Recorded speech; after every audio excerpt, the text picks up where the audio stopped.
We're going to have a lot of videos of us in the same shit. I know. Okay, quick update. We are 3 months into, 2.5 months into this. 2.5 months into this, and I've stalled out for the last 2 weeks at 175, essentially. 174, if you look at my, I'm stalled out at 174, 18%, 18.4, 18.3% body fat. My abdomen fat is still there. Yeah. My flesh turtleneck is still there. I've increased by 1% in muscle mass. That's good. Yeah, but it's a little frustrating because this week, what was your 2 weeks ago, we were like, let's do a deload week. We did. Yeah, we did a little bit of a deload week, and we cut down on your calories a bit because you have lost a good amount of weight, so the requirements are a little bit less. Yeah. And we thought, I thought that would help kind of break through that plateau a little bit. Yeah. But So it has not. we're in a situation where my body is adapting to everything. Which is normal. Yeah. Is that your body will adapt to anything that you give it for a longer period of time. It's an amazing organism. It's going to adapt to be more efficient, which is Correct. what it's doing right now. Yes, and whenever you're dealing with someone and their nutrition and their goals, it's always an N=1 experiment. Everyone's different. And so there are trends and things you see generally across the board, but I'm always working with people in an individualized setting where I might have to make modifications based on what we're seeing. Yeah, and this is why it's important to have open communication with your trainer, right? Yeah. Because I was like, dude, 2 weeks ago, I was like, dude, everything has been the same. Now we're 2 weeks the same, so we obviously need to change something, which give the people, I mean, I can tell you, I'm probably eating anywhere between 1,200 to 1,300 calories a Yeah, day. so what I think has happened, and we talked about this morning, is we're probably under-eating a little bit now. Yeah, And your numbers have all continued to go up. yeah. Like you're lifting heavier, you're putting Right. forth more effort in your workouts. So now we need to start looking at ramping up your carbohydrate intake to match that energy requirement. Yeah, which is weird, right? Because it's not conventional wisdom to go from, okay, I'm jacking up my protein intake, and then all of a sudden you're saying, well, let's decrease my protein intake and increase your carb Correct. intake, which is odd. Like, why are we doing that? Yeah, so what I'm looking at is your general ability to perform the workouts without feeling like death. Yeah. And then I'm also seeing a little bit of like a plateau in retention. So when I usually see this with people, I play around with slowly increasing. You don't want to do it all at once. Yeah. But every 3 to 4 days, increasing carbohydrate by somewhere between like 20 and 30 grams. Yeah.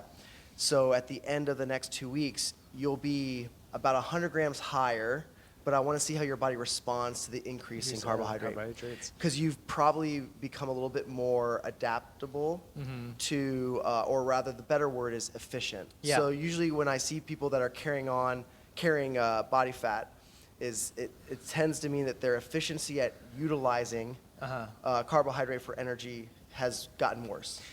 So let me ask you a few questions, and maybe this is just like kind of more myth busting around nutrition.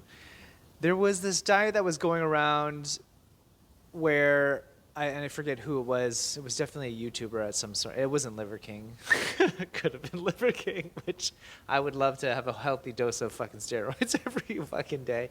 But where, I don't know who it was, but he was like, look, do the 90 or 80-20 rule, which is like, go low caloric intake, lower caloric intake, and then on your Sunday, go fucking ham and eat crazy. Refeeding. Yeah, Refeeding, and- carb cycling, it's not been studied enough, but Right. it's definitely something that we So do. does that like, because the philosophy of that, or the science behind that was like your body is getting very adjusted or adaptable to the low caloric intake, and then when you fucking shoot it high with high calories, high fat, all this shit, it fucking like jumpstarts your body and then jumpstarts your metabolism. Yeah. Is there any truth to that? Um, Because I really want a Sunday where I can like eat whatever the fuck I want. there is some truth to that. All would I heard say was it's- I could fucking rock pizza on Sundays. Let's fucking go. It depends on your workouts and how intensely you're training, and it also depends on the amount of time that you've been at a certain leanness. The Yeah. leaner you are, the more efficient you are at handling carbohydrate. Right. Storing, releasing. Right. So now that you've gotten a little leaner, you've built some more muscle mass, Right. and we've been operating at a low carb for a while. Yeah. What I think is your body's a little stingy on wanting to release some of that extra energy on your body. So we're going to try to give it a little bit more muscle glycogen so it feels a little more comfortable. And we're going to see if you can increase the intensity of your workouts, and if that starts to trigger a little bit more of a reduction in body fat. Okay. So the plan going forward is increase my carb a little bit and then increase my intensity in the workouts a little bit more. Correct. Just one more question, and this is, again, maybe just being in health and wellness and bodybuilders, but why are we not doing kind of like a low burn, like you see bodybuilders like do cardio or the walk or do Stairmaster for like hours on end to cut. So like, why are we not adding that into my program? We've been using this a lot recently as the KISS, keep it simple, Yeah, stupid. uh-huh. I don't like to add in too much too soon, and we are still in like the kind of beginner phase of Yeah. this. So I want to reduce the amount of variables I'm playing with. Uh-huh. Right now I know very specifically the time domains, the intensity level, the strength that you're doing, so I have a better understanding of what we need to manipulate.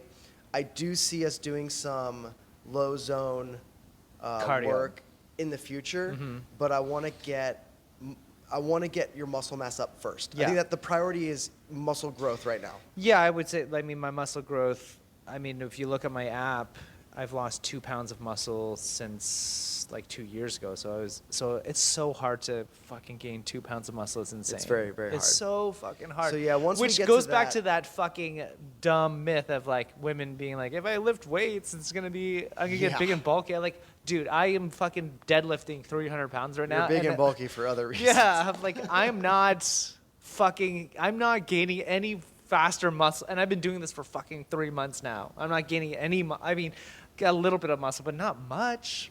Not Yeah. much, like maybe half a pound, if that.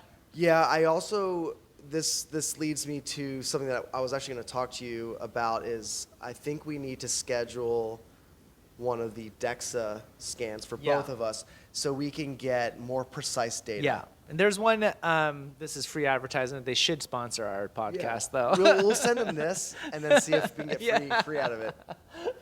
But it's like only $100. It's like, It's not that it's bad. just down They're in down the Inwood, street. just down the street. I will actually, I'm going to book that today because this is our off Yeah, day. I'll book mine as well. But yeah, like it's just so interesting that I've stalled, and I think it's really important for people out there to remember. It's one, this is why you have a professional like you helping people like me. I'm a professional, and I'm a little spirally right now. It also, even when you know that things take consistency and time, it's still easy to spiral and to make too many adjustments too soon. And I've, on the whiteboard at my gym, I used to always put a little drawing that I would to help kind of like show what people will Illustrate. see. Illustrate is the word I was looking for. Illustrate. Words are hard. Words are hard sometimes. All I've been doing is using words today. And that the graph would be, a straight kind of line, a slight change, and then I would put, this is where people quit, and then right on the other side, this is when results happen. Yeah. So people tend to quit a little bit too early, or not quit, change things too early.